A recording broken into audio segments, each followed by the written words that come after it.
Imagine waking up on January 1st, 2026. You have $0 in assets. No stocks, no bonds, maybe just a little debt and a job that pays the bills, but not much else. The financial headlines are screaming about interest rates, AI taking jobs, and housing prices that look like phone numbers. Most people freeze right here. They assume the game is rigged, so they don't even pick up the controller. But if I had to start from absolute zero right now, knowing what I know about compounding, market cycles, and human psychology, I wouldn't panic. In fact, I would argue that 2026 presents a cleaner entry point than we have seen in a decade, provided you ignore the noise. The strategy I am about to lay out isn't about getting rich by Tuesday. It is the mathematical path to your first 100,000 and eventually your first million, specifically designed for the economic reality we are stepping into. It starts with a number that most people are terrified to look at.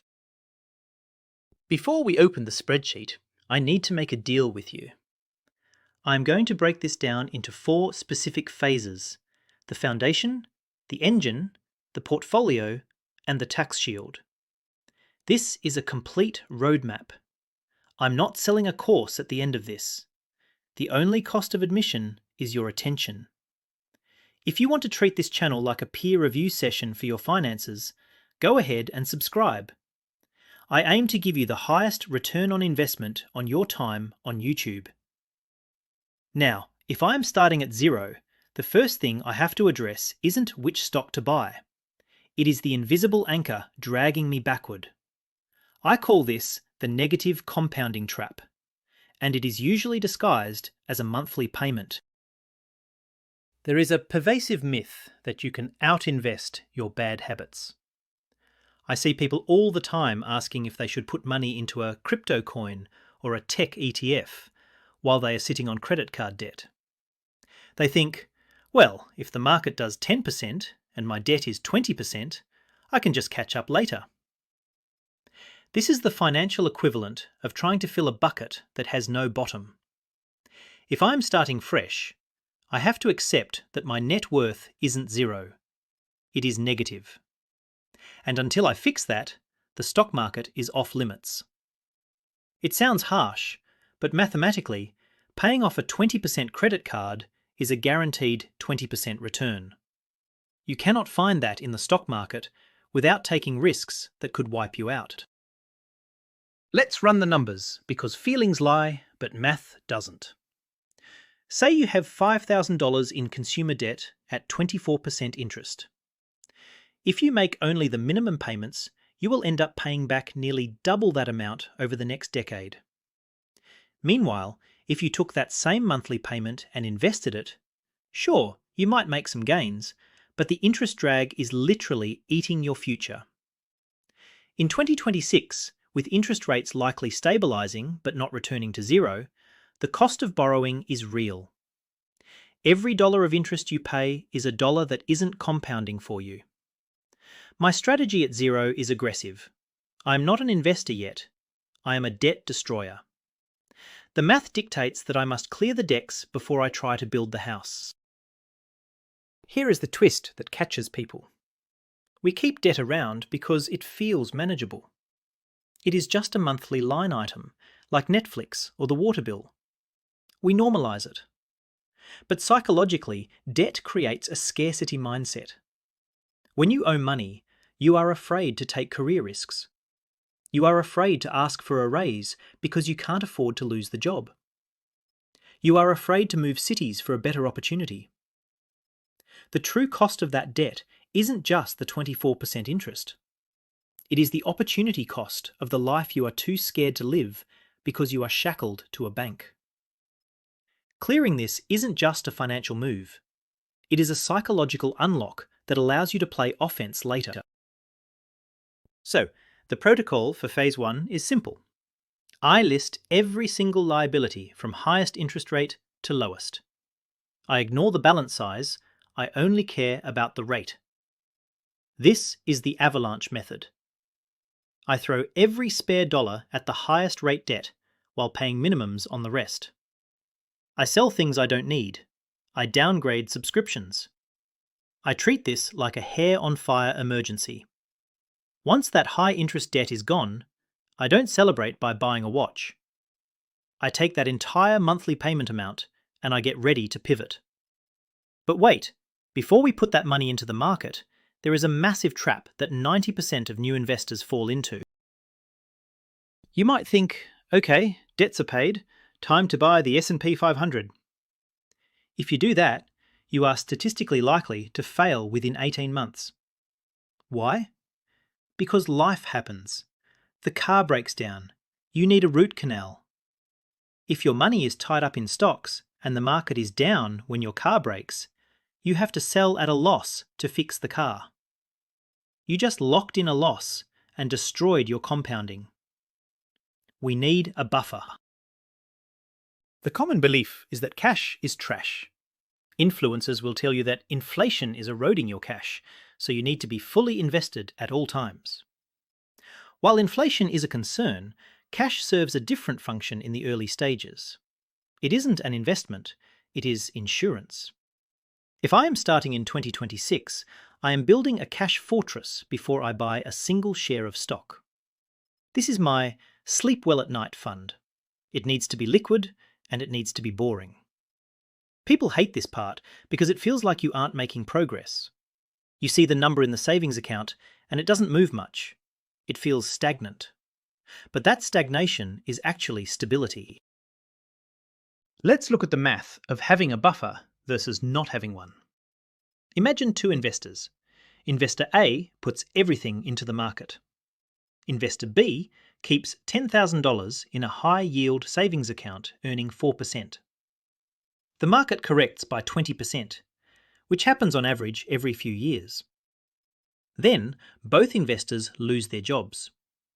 Investor A has to sell their stocks at the bottom of the market to buy groceries, locking in that 20% loss permanently.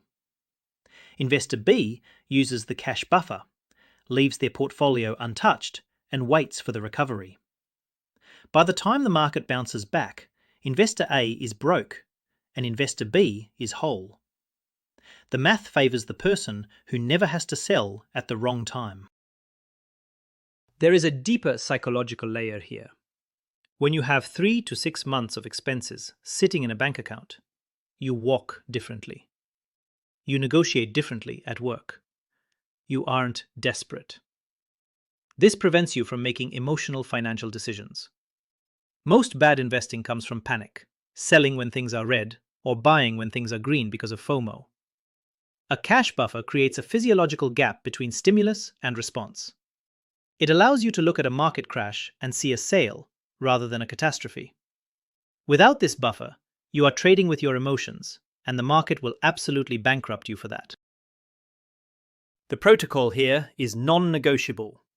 I am calculating my bare bones survival number. Rent, food, utilities, minimum transport. I multiply that by 3. That is the target. I put this money in a high-yield savings account or a money market fund. In 2026, these tools are easy to access. I automate a transfer every payday until this bucket is full. Once it is full, I pretend it doesn't exist. It is not for vacations. It is not for a new phone. It is for survival. Only when this bucket is overflowing do I look at the stock market. And this is where things get interesting, because conventional wisdom says to diversify, but I'm going to tell you to focus. You have your debt paid, you have your cash buffer, now you have an extra $500 a month. Conventional wisdom says, buy a little bit of everything. Buy some crypto, some international stocks, maybe some gold. This is actually a mistake when your portfolio is small. Over-diversification at the beginning doesn't protect you, it guarantees mediocrity. We need concentration to build and diversification to preserve. The allure of stock picking is strong. We all want to find the next Nvidia or Amazon before it pops. If I'm starting in 2026, the temptation to use AI tools to pick stocks will be everywhere. Apps will promise you AI-driven alpha. But here is the reality. Finding a winning needle in the haystack is incredibly difficult, even for professionals with Bloomberg terminals and armies of analysts. For a retail investor with a day job, it is nearly impossible to do consistently. The myth is that you need to be smart enough to pick the winners. The reality is that you just need to be smart enough not to pick the losers. Let's look at the SPIVA scorecards, the data that tracks how active fund managers perform against the S&P 500. Over a 15-year period, more than 90% of active managers fail to beat the index. These are people paid millions to do this. If they can't do it, the odds of me doing it in my spare time are statistically zero. If I buy the entire haystack, the total stock market index, I am guaranteed to get the market return. Historically, that is around 10% roughly before inflation. If I try to pick stocks, the distribution of outcomes widens massively. I might make 30%, or I might lose 50%. In the early stages of wealth building, reliability beats lottery tickets. The math says, be average, because average in the stock market makes you rich. The problem with index investing isn't that it doesn't work. The problem is that it is incredibly boring. It provides zero dopamine. You buy a fund like VTI or VOO and nothing happens. No exciting earnings calls, no rocket ship emojis. Psychologically, we crave action. We want to feel like we are doing something to earn our wealth. This is why people trade options or day trade. They are paying fees and taking risks just to feel involved. If I am starting my strategy in 2026, I have to hack my own brain. I need to accept that good investing should feel like watching paint dry. If it is exciting, I am probably gambling. Here is the protocol, the core satellite approach. I put 90% of my investable cash into low-cost, broad market index funds. This is likely a mix of total US market and some international exposure. This is the core. It is automated. I never touch it. Then I take the remaining 10%, and strictly only 10%, and I allow myself to be stupid with it. This is the satellite. If I want to buy a specific tech stock or crypto, I do it here. If it goes to zero, my financial life is fine. If it goes to the moon, great. This scratches the itch to gamble without blowing up the plan. But where do I put this money? This is the next leak in the pipe. You can pick the perfect funds, automate your savings, and still lose 30% of your wealth. How? Taxes. If you are doing all of this in a standard brokerage account, you are volunteering to give the government a massive slice of your pie. Most people focus on the returns, but they ignore the net result. We need to talk about location, not where you live, but where your money lives. There is a belief that you should just open an app, link your bank, and start buying. That usually lands you in a taxable brokerage account. While these accounts are flexible, you can withdraw any time, they offer zero tax shelter. Every time you sell for a profit, you pay capital gains tax. Every dividend you receive, you get taxed. Over 30 years, that tax drag is enormous. If I am starting in 2026, I am looking at the tax code as a rulebook for wealth. The government gives us specific incentives to save for retirement, and ignoring them is expensive. I need to fill the tax-advantaged buckets first. Let's crunch the numbers on a Roth IRA versus a taxable account. Suppose you invest $10,000. It grows to $100,000 over 30 years. In a taxable account, when you withdraw that $90,000 of gain, you might owe 15 or 20% to the IRS. That is $18,000 gone. In a Roth IRA, provided you follow the rules, that withdrawal is tax-free. You keep the full $100,000. That $18,000 difference isn't due to better stock picking, it is purely due to account selection. And if you have an employer match on a 401k, that is literally a 100% immediate return. You cannot beat that math anywhere in the market. The resistance here is accessibility. People say, "But Tom, I don't want to lock my money away until I'm 59 and a half. What if I want to retire early?" This fear leads people to skip tax advantages in favour of liquidity. But here is the psychological twist. Locking the money away protects you from yourself. It prevents you from raiding your retirement fund to buy a boat or pay for a wedding. The penalty for early withdrawal acts as a behavioural guardrail. Plus, there are ways to access some of that money early if you really have to, like withdrawing Roth contributions. The fear of locking up money is often just a fear of commitment to the long term. The protocol is a waterfall. Step 1. 401k up to the employer match. This is free money. Step 2. Max out a Roth IRA. In 2026, the contribution limits will likely be higher, so check the current cap. This is tax-free growth. Step 3. If you have a high deductible health plan, max out the HSA. It is triple tax advantaged. Step 4. Go back to the 401k and fill it up. Only after all those buckets are full do I put a single cent into a taxable brokerage account. This order of operations creates a tax shield that accelerates your compounding significantly. But there is one final piece of the puzzle: the income. We have covered saving, investing, and taxes. But you can only cut your expenses so much. You can only optimize your taxes so far. There is a hard floor on spending, but there is no ceiling on earning. If you really want to accelerate this timeline, the spreadsheet won't save you. You need to look in the mirror.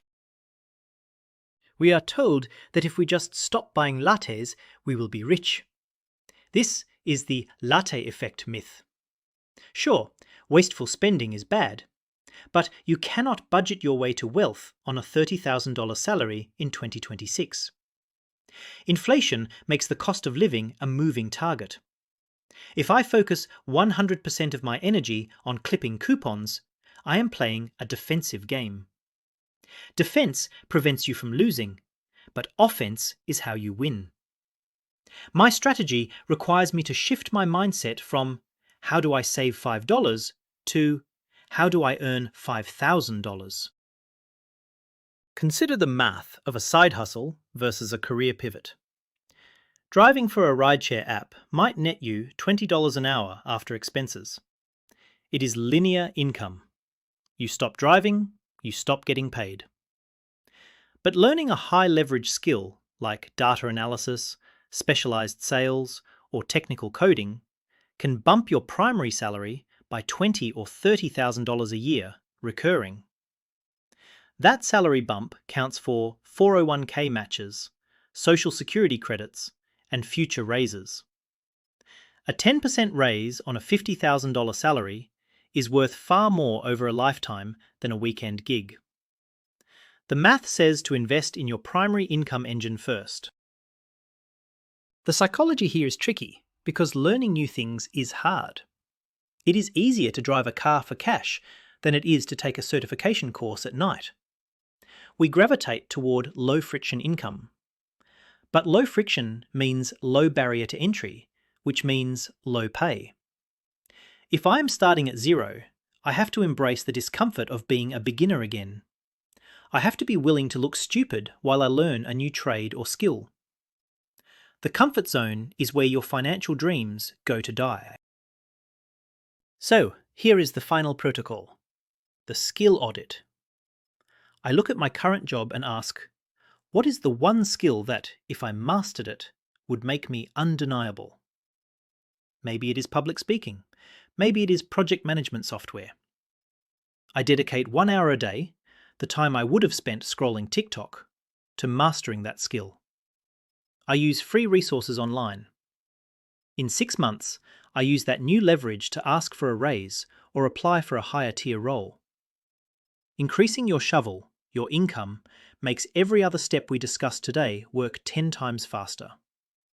A 20% savings rate on $100,000 is a lot more powerful than on $50,000. So, if I woke up in 2026 with $0, this is the exact playbook. 1. Kill the high-interest debt using the Avalanche method. It is a guaranteed return. 2. Build the 3-month cash fortress to protect against life. 3. Open the tax-advantaged accounts, 401k and Roth IRA, and fill them using the waterfall method. 4. Invest primarily in boring, low-cost index funds, keeping the gambling to a tiny sliver of the portfolio. And 5. Aggressively upgrade my primary skill set to increase my income. It isn't sexy. It isn't a get-rich-quick scheme. It is a get-wealthy-for-sure scheme. I've run these numbers 1,000 ways, and they always point back to these fundamentals. But personal finance is personal. Maybe you have a different take on the debt payoff, or you prefer a different asset allocation. I want to hear it. Drop your strategy in the comments. I read them to see where I might be missing a blind spot. If you found value in this breakdown, consider subscribing. It helps me keep the lights on and the spreadsheets running. Thanks for watching, and I'll see you in the next one.